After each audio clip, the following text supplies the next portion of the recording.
back to the Midnight Who Show, and today I'm going to be reviewing The Suicide Squad, directed by James Gunn. Wow, this is a fantastic film. It is James Gunn without limitations. This is not just an R-rated movie, no, this is really closer to really hard R. There's a lot of violence and gore in this film. And, sometimes it's a little too much. Sometimes, it's pushing it.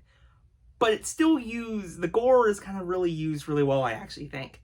He's actually taking advantage of the R rating. Now, when the trailers came out, there was a few jokes that I didn't really like.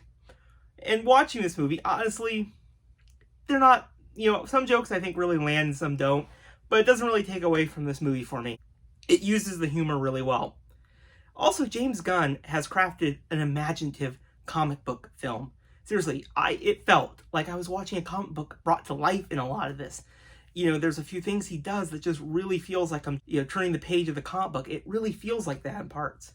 There is a few characters that return in this from that very first film. Rick Flag, Captain Boomerang, Harley Quinn, Amanda Waller. So definitely a few characters return to this film.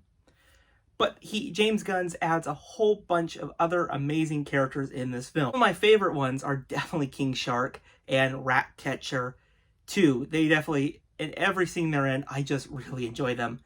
And they're just fantastic. Harley Quinn is fantastic as always. I cannot wait for more Harley Quinn adventures down the road. And Polka Dot Man was fantastic. But there's one character I really want to talk about. Because in the 2016 film, I didn't think he was that great of a character. He's more like being the commander. You talk about Rick Flag.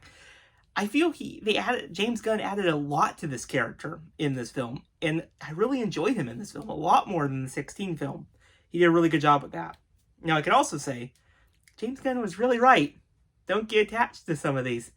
Boy, some of these deaths in this film, from these supervillains, I was caught off guard. You never quite knew who was going to survive, and I really enjoyed that, I think one of them was kind of spoiled by the merchandise, if you really looked at it, but the rest of them, I was like, okay, it shows. He no holds bar. He did a great job. The craziest thing is, when I'm watching this film, is I just never ever thought I would see Starro the Conqueror, just on the big screen. That was just crazy. Suicide Squad versus Starro. Wow. And this is definitely, James Gunn switches things up with Starro a bit, just a little bit, how much those little, mini Starros, they're definitely a little bit different and really terrifying in a way. But yeah, I had a blast watching this film. It was phenomenal. Seriously, James Gunn just crafted a really amazing story. And I really also think it's well-paced. The music is really used really well in this film, which I really like. But yeah, I would definitely recommend, if you have not watched The Suicide Squad, watch it. Because you will not be disappointed. This film was phenomenal. I enjoyed very much every single minute of it. Yes, were there a few parts that I just didn't quite enjoy? Yes.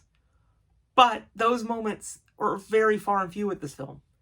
And there's one particular scene with Harley Quinn that you kind of was in the trailer that, where she mentioned, they're trying to, break her out of where she was.